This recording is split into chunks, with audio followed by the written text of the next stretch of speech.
how to win at the game of life. How to win at the game of life. That's what we're going to be talking about today. But first, please send some validation my way so I can inhale it. I have the incense burning in the background that I'm inhaling, and I also need to inhale your validation. So please send it my way via subscribing to the YouTube channel, hitting the notification bell so that you can get brand new videos, all other platforms. Hit the symbols that'll hit my heartstrings and validate me. Okay, how to win at the game of life. More and more, I have been adopting the attitude of treating life like a game.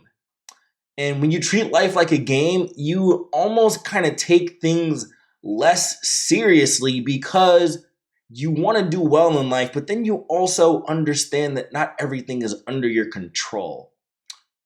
Poker is actually a really good game and a really great metaphor for life. There's actually a woman named Annie Duke who learned how to become a professional poker player, and she kind of details life lessons about how life is like poker, where you have to make sure to make certain bets that you think will work, but then you can't be mad if the cards don't go your way because they don't always do.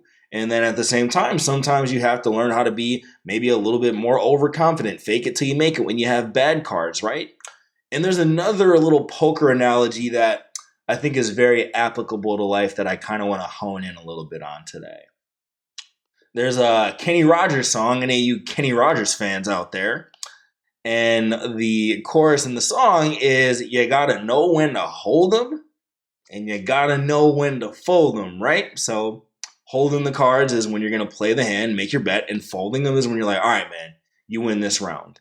And what do most people do? They pretty much, the average person does the opposite of knowing when to hold them and knowing when to fold them. People hold on to things too long and then they fold too early. So what do people hold on to for too long? People hold on to relationships too long. People hold on to careers too long. People hold on to all sorts of bad situations because they kind of form an identity around the circumstances they're kind of in. And it's this idea of there being a sunk cost, like the fact that you spent a certain amount of time doing something means that you should stick with it. And that's how people get stuck more than anything else, because you just invest. You put in so many chips towards the idea of kind of following the conventional narrative of society or whatever, and you're like all in on that, right? Or most of your chips are in, and you don't want to, the analogy, you don't want to fold a big hand where you kind of know that you're going to lose the hand, and then you're just going to have a little itty bitty stack of chips left. So bear with me for those of you who don't play poker. But, if you kind of give up on your conventional life and kind of start working on something on the side, you basically have to like fold a hand where you put a lot of money into it and your chip stack is kind of small now. You're starting over in a lot of senses, and that's what people are afraid of. Starting over, the real difficult part about starting over is losing a sense of identity.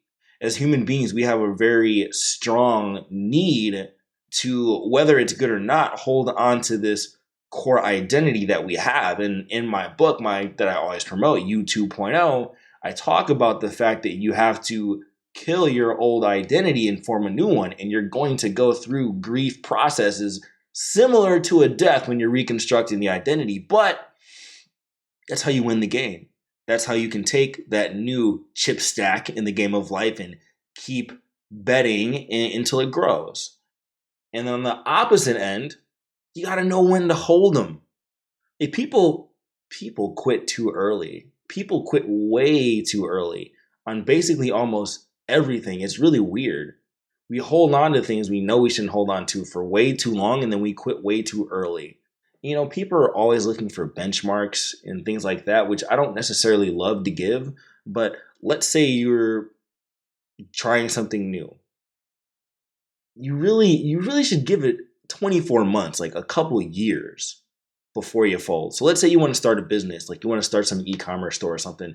Like if you try it for like 24 straight months and like you still aren't making money, like, yeah, maybe you're not good at it and like you probably should quit. If if you want to be a musician or something and you really spend 5 years, you're on the road doing gigs.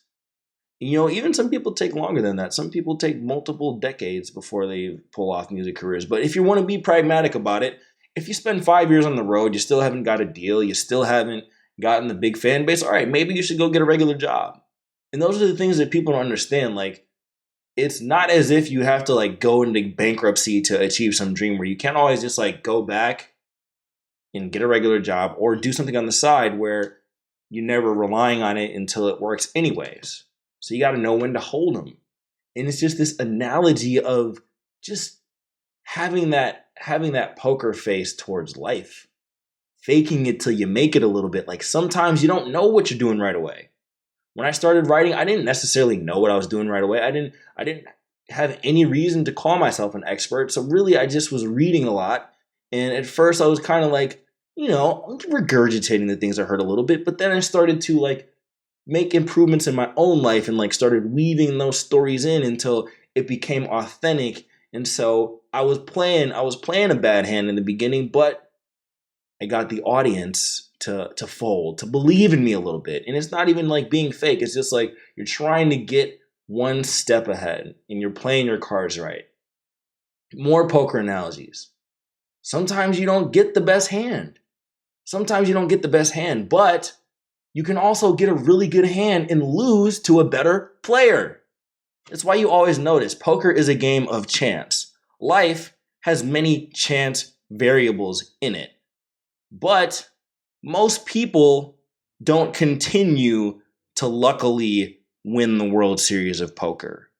Usually a serial entrepreneur or somebody who continues to succeed over and over again, even though chance is a part of life and success does beget more success, you can increase your odds of becoming successful. You got to stop looking in the either or. Like, life is about probabilities.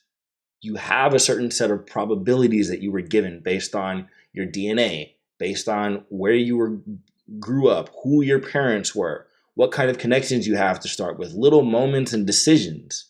But you can't let that roll of chance take away your agency fully. See, life isn't like the casino. Life isn't like the casino where you're just pulling on slots, praying, playing lottery tickets, praying it works. No, poker. Life is like poker. Life is like a game where there are chance variables and there are other players who may have a leg up or not a leg up on you. And oftentimes it shakes out. Oftentimes it does shake out to where the players who know how to play their cards right end up winning. So like this idea that successful people are lucky, that's dumb. Like, yes, there's nepotism in trust fund kids and things like that, but only pessimistic people focus on those examples. There are always going to be those examples, just like there's always going to be somebody who gets a royal flush and they have no poker skills, but they have got a royal flush. So what are you going to do? You ain't going to quit playing poker just because every once in a while somebody has a royal flush, and you shouldn't quit at life just because some people have a silver spoon in their mouth. Play your game. Play your cards. Maybe we're overdoing it with the poker analogies a little bit, but I just love this gamification idea of life. Stop taking it so seriously. Like, I know you have serious responsibilities, but look at things like more that you're just trying it out. It's not life or death. You're just playing the game. You're trying the little business. You're trying to get in shape. You're trying to get better relationships. You're trying to get better social skills, and you're just playing one hand here. It's not do or die. Like, you get to play one hand, all right, you lose that hand. You play a new hand, oh, you win that hand. Your chips go up, you go down, and really, you're not knocked out of the game until you're dead, right? So yeah, I look at life like a game. Most people are just locked into being too serious. Success, what am I going to do with all the success? Not much. I'm going to die, and maybe there's an afterlife, maybe there isn't, but at least I'll kind of get to say I had fun the whole time, or tried to have fun. And I'm just trying to win the game at life for no apparent reason at all. Okay! You 2.0 is the book. It'll help you win the game of life. I want you all to win the game of life. And we are going to be playing new hands each day when I send you a new video. That might be that lucky video that really helps you get the motivation you need. So I'll see you tomorrow.